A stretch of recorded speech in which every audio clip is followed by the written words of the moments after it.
The movie opens with news reports about the Saharan flu, a deadly virus with a 100% fatality rate that has wiped out nearly 3 billion people. As humanity faces rapid decline, the U.S. government devises a plan to save the remaining population. The government plans to build 500,000 bunkers, with a lottery deciding who lives in them. Each will house one person until the flu subsides. The interiors will be stocked with 70 years of supplies for survivors. The bathroom features a 24-hour water supply, recycled to generate electricity. Inhabitants must exercise regularly and drink a protein shake called saliva from a tap. The bunker simulates weather, displaying a sunny environment during the day and turning completely dark at night. This system helps inhabitants manage their sleep patterns. Years later, a group of 7 people named after their cities chats via video conference. Orlando argues the world will never return to normal, trapping them for life. Boston and the others try to calm him, but he reveals his dark past of killing 15 people and receiving a life sentence. Atlanta, a deeply religious woman, becomes angry and confronts him about the murders. The unhinged killer responds that the murders brought him pleasure, horrifying the group, who now want to get rid of Orlando.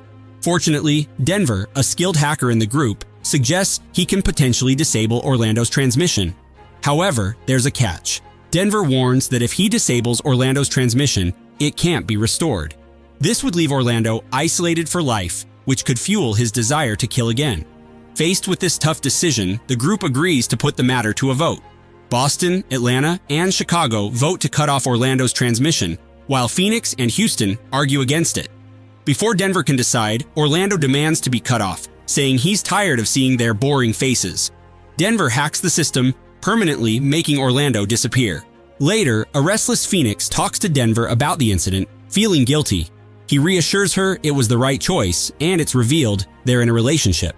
The movie then fast-forwards 8 months. Despite losing a member, the group has adapted well. However, an anomaly in the system causes Houston's weather lights to flicker, preventing him from sleeping for days. During their meeting, Atlanta monitors health, while Denver updates everyone on the outside world. The bunker's extra computers show statistics, including the number of people left in the world and the heartbeats of the group. While everyone works, Chicago, the least productive, voices his despair, saying it's futile since they'll never see the outside world again. Boston tries to scold Chicago, but he presses a button that brings up the bunker's manual on everyone's screens, forcing them to watch an unskippable video. Nadine explains the amenities and reveals the bunker is 30 feet below the surface and that all 500,000 people are divided into groups to help each other survive until the virus is eradicated, concluding the video with a message of hope for humanity. A few days later, during a conference, the group's data computers suddenly shut down. Boston thinks it's a temporary glitch, but the others worry their bunker may be failing. Oddly, all 6 bunkers, thousands of miles apart, are affected. Later, Phoenix privately calls Denver, suggesting the system might have been compromised by a loophole. It started when they hacked the system to shut down Orlando's video transmission. Phoenix urges Denver to hack in again to restore Orlando, thinking it might recover their data computers.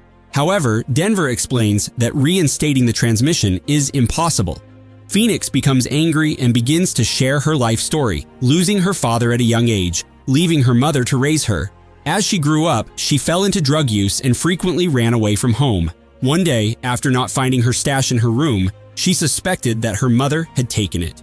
In a fit of rage, Phoenix stabbed her mother to death and was imprisoned in a maximum security facility until the virus outbreak allowed her to win a spot in the bunker. Moved by her story, Denver promises to restore Orlando's transmission and eventually succeeds. When they access Orlando's feed, he's nowhere to be found. Denver and Phoenix show the feed to the group, prompting Boston to angrily scold them for acting without consulting anyone, especially criticizing Denver for hacking the system again. Later, Phoenix calls Denver, asking if he can retrieve some of Orlando's personal videos for clues about his whereabouts.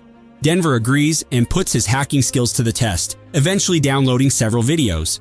The couple watches the videos one by one, most showing Orlando working out shirtless. However, in the last clip, the video suddenly cuts to his screams.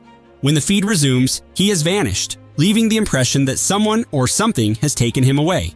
Next morning, the group reflects different opinions on the strange. Boston believes they're safe in the bunker and is overthinking, while Phoenix insists they need to escape before it's too late, with Houston losing his sanity due to the malfunctioning weather lights. Having not slept in over a week, Houston supports Phoenix's escape plan. However, Boston insists they wait for conclusive proof. That night, Houston, now deranged, bangs his head against the wall, despite everyone's pleas for him to stop. Suddenly, Houston's video transmission is interrupted by the sound of someone barging into his bunker. When the video resumes, Houston has vanished just like Orlando, shocking the group and convincing them that something is amiss. As the day begins, Phoenix takes charge, instructing everyone to search their bunkers for anything that might help them escape. Except for the lazy Chicago, everyone agrees to search their bunkers. Atlanta, the religious woman, is the first to make a discovery. She breaks open a pipe that regulates the protein supply in her bunker, while the rest of the group watches closely. Peering through the pipe, Atlanta notices a vacuum space on the other side. Everyone is puzzled since the bunker is supposed to be buried 30 feet below the surface. Before they can question it, Atlanta's transmission is abruptly cut and someone forcefully takes her away. The remaining group is devastated, realizing that anyone could be taken at any moment. Feeling hopeless, Chicago slowly approaches the main door and commits the unthinkable, leaving everyone in shock. With only 3 members left, Boston and Phoenix have resigned to their fate, but Denver refuses to give up. He starts hacking into the system using his skills and eventually makes a breakthrough. He calls his distraught friends for a conference, revealing that he has successfully hacked into other survivors' bunkers. Phoenix and Boston are initially skeptical, but after seeing a live feed of other survivors, they're stunned. Denver reveals he found only 1,000 bunkers instead of 500,000, prompting Phoenix to suggest one last escape attempt.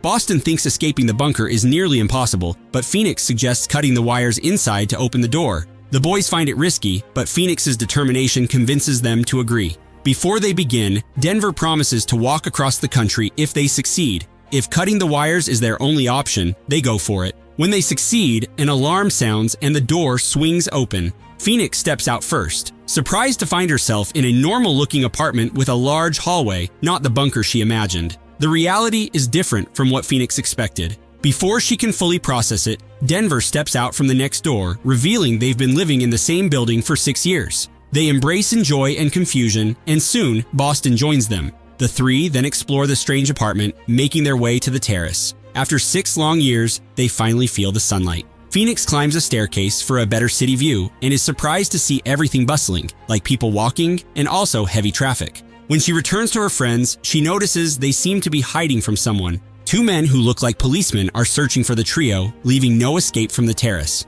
Boston decides to create a diversion for his friends to flee. The plan works, and Phoenix and Denver head down the stairs to an office. Suddenly, Nadine, the bunker's creator, appears with a gun and threatens Denver to back off.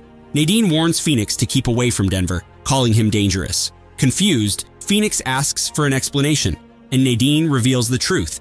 The bunkers are specialized prisons, and everyone inside is a prisoner. Criminals like Phoenix were never released but transferred to the bunkers. Nadine aimed to give them hope and a new purpose in life. Nadine reveals the Saharan flu was a fabrication for the prisoners.